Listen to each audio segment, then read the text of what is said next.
What did you just do? Do you understand that's something you shouldn't do as a person? What?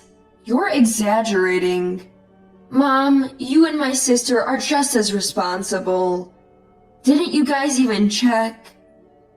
Ugh, I can't handle this. We're going to the hospital. I'll call a cab. Just wait. Matthew's voice was so loud it drowned out the arguing between his mother Olivia and sister Ava. Finally, I felt a little bit of relief knowing my husband was concerned for me. I was then whisked away to the hospital by cab. After receiving treatment and coming home, I was shocked to find the house in complete chaos. My name is Sarah, and I'm 28 years old. I've been married to Matthew for almost 2 years now. We built a house on a plot of land given to us by Matthew's parents, who live nearby. We spend more time with them and Matthew's sister Chloe's family, who also lives close by, than with my own parents. The relationships have been good.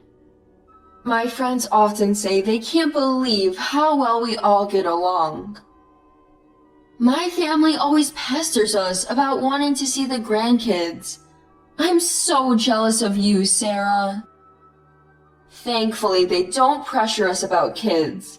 They respect our decisions. We all keep a good distance, you know?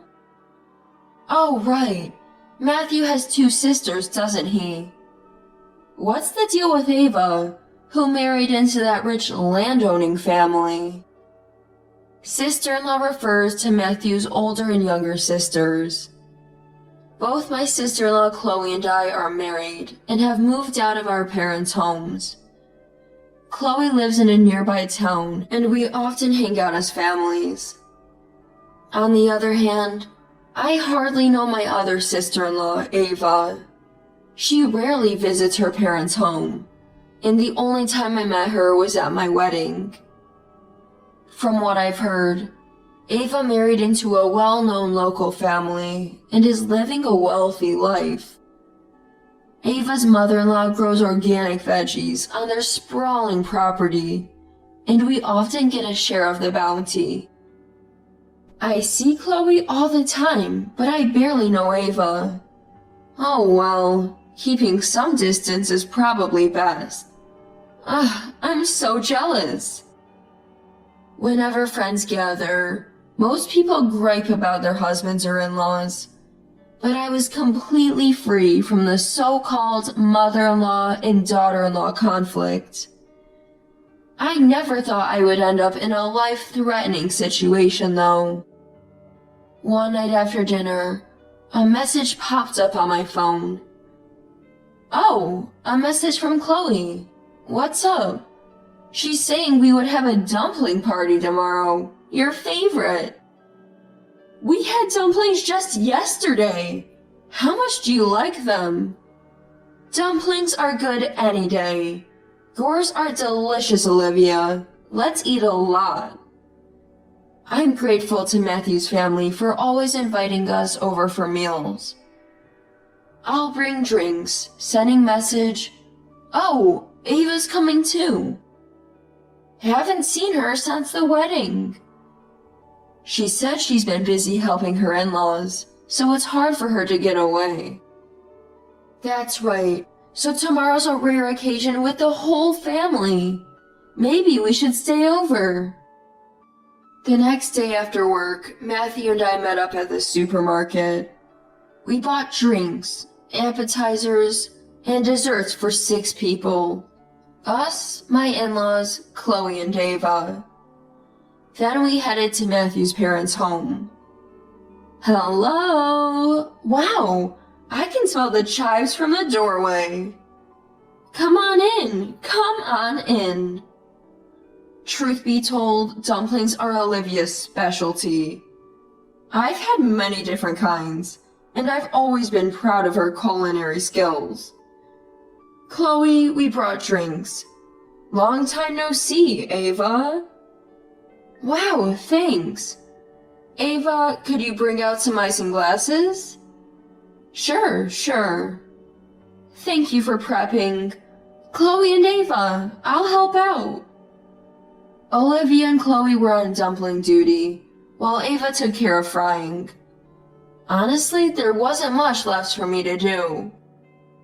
Ava's family gave us lots of fresh veggies. Today's all about vegetables. The dumplings have a lot of chives, Sarah's favorite. Sit down, both of you. Let's toast. While I was pouring the drinks, Ava quietly finished frying the dumplings. Then he handed me the baked goods, saying he could do it later. And here you go. Thanks, let's eat. Wow, that's a lot of chives. Huh? I can't taste the chives at all. I kept chewing, but the garlic chives had no flavor. So I took a look at what was in my plate, and sure enough, something that looks like chives was there. I wondered and kept eating.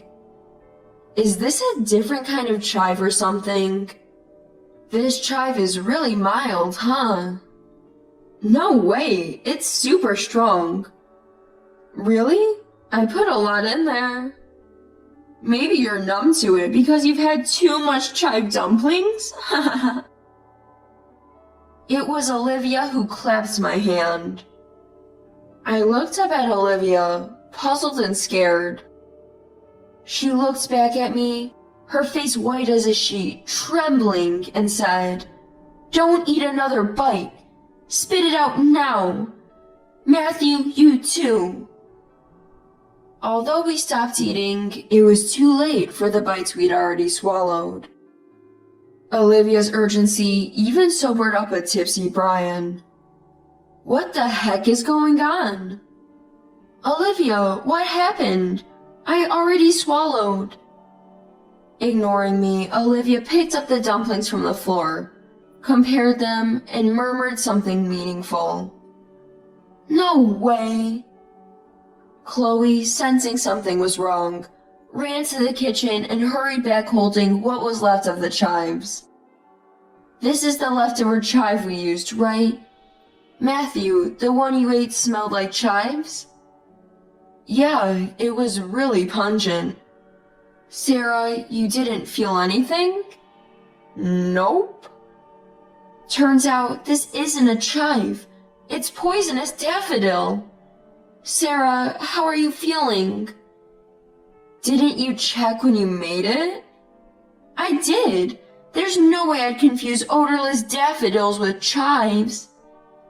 I checked the ingredients too. These are the leftover chives, no doubt about it. To my horror, what I had eaten was not chives, but poisonous daffodils. Daffodils often grow alongside chives and look very similar, especially when they're not flowering. Actually, Chloe is a professional nutritionist and chef.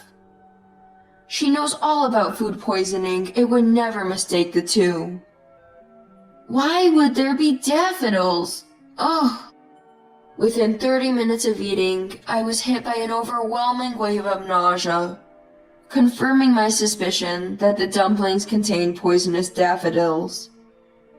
Call a cab to the hospital. We hailed a cab and headed for the hospital, thinking that Matthew may have also consumed the poisonous dumplings. While I kept vomiting, Matthew showed no symptoms. Could we have eaten the same thing and only I got sick? After explaining our symptoms at the emergency room, I was immediately seen by a doctor. Fortunately, because I hadn't consumed much, anti-nausea medication quickly alleviated my symptoms. Matthew was examined as well, just in case, but he was fine. Sure enough, I was the only one who had eaten the dumplings filled with poisonous daffodils. I had the regular chives in mine. Why was Sarah's different? I don't want to think about it, But it had to be tampered with when it was made, right? Exhausted in the taxi ride back, I was thinking the same thing. Could someone in the family have done it on purpose? Upon returning to my husband's family home from the hospital, we heard Ava furiously berating Chloe. "You murderer!" Startled by her shocking words, we turned towards each other and rushed to the living room.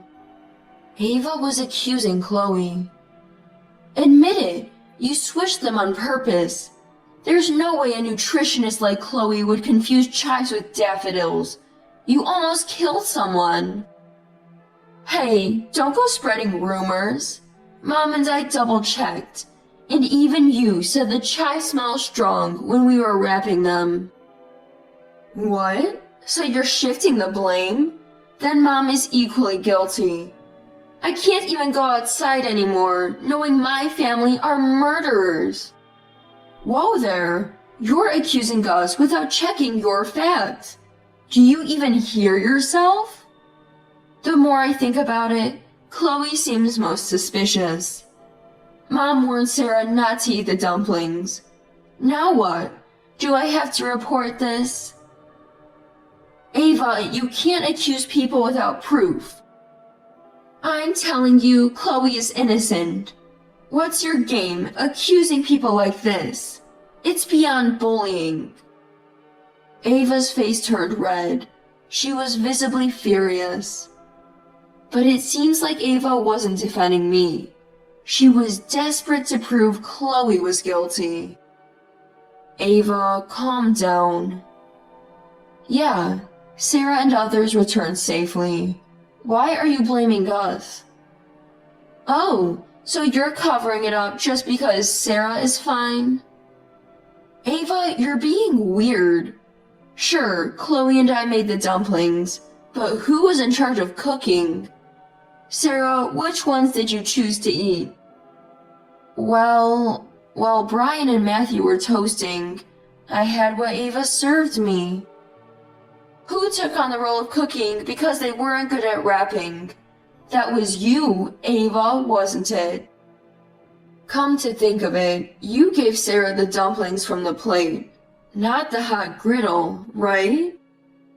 "Yeah, I'm not good with hot food, so I tried to eat the one in front of Sarah that had cooled down a bit." "Ava, you stopped me, saying it was for Sarah. Was there a reason for that?" Everyone, now sober and composed, started to recall Ava's suspicious behavior. I had eaten dumplings that weren't fresh off the griddle. With the tables turned, Ava broke down in tears when everyone confronted her. "What's wrong with all of you? Making me the bad guy? Sarah and Chloe, you both get to be happy, and it's not fair." "What are you talking about? Explain yourself." Turns out the bulk of vegetables used in this dumpling party were passed from Ava's mother-in-law to Ava. Ava and her mother-in-law were always at odds. Though they didn't live together, mother-in-law would drop by unannounced almost every day, dishing out snide comments and blatant harassment. One day, just like clockwork, mother-in-law showed up early in the morning and handed Ava a muddy cardboard box. Ava noticed it was filled with soil-covered veggies, and also daffodils, causing her alarm. "My husband's always busy, never home, and no one's helping me. I'm struggling every day, while Chloe and Sarah live without any problems. It's unfair." I was speechless as a teary-eyed Ava painted herself as the victim. "My mom is planning a dumpling party featuring Sarah's favorite dumplings. It's like everyone treasures Sarah, and it's not fair." Ava was frustrated that while she struggled, I built good relationships effortlessly with Olivia, Brian, and Chloe. Fueled by resentment, she aimed her anger at me. Then, taking advantage of the upcoming dumpling party, she sneakily prepared daffodil stuffed dumplings. Volunteering to cook, she timed it perfectly to serve me the tainted dumplings. Unbelievable! If something happened to Sarah and my unborn baby, that would be murder. Yes, I was pregnant at the time. The reason I went to the hospital right after feeling a bit nauseous was that I was expecting. I didn't know you were pregnant. If you only felt a bit nauseous, you won't miscarry. Get out! How dare you not apologize after doing something so horrific? Never come back. What? Whatever. I don't care about any of you anyway. Goodbye. Fast forward 1 month. After the poisonous dumpling fiasco, my unborn baby is doing fine, and I frequently receive caring messages from Olivia and Chloe. As for Ava, her husband was livid after confirming she had intentionally served the poisoned dumplings. When told by Olivia that Ava was stressed from mother-in-law's harassment, he was even more furious. Ava's husband, who learned from Olivia that Ava was stressed from harassment by her mother-in-law, was apparently even more infuriated. According to Ava, the claims that her mother-in-law bullies her and that her husband doesn't protect her are just lies she makes up to play the victim. In reality, they seem to maintain a reasonable distance from each other. In other words, Ava's actions were solely driven by her disliking me. Ava had been spinning lies to her mom friends and other acquaintances to suit her own agenda. When faced with divorce, she had no one to turn to and ended up moving back to her parents' house alone. Brian, appalled by Ava's inexcusable behavior and lack of apology, kicked her out at least once. However, Olivia brought her back home due to concerns about leaving someone who could serve poisoned food to others unchecked. They're in the process of re-educating her from scratch. Due to her repeated lies, Ava has lost trust from both family and friends. Now a recluse, she has aged dramatically. Despite her lonely and isolated life, she still posts online blaming me for everything. Chloe found out that she's living without even a mobile phone now. There's no way we're letting our child meet a woman who still refuses to reflect on her actions.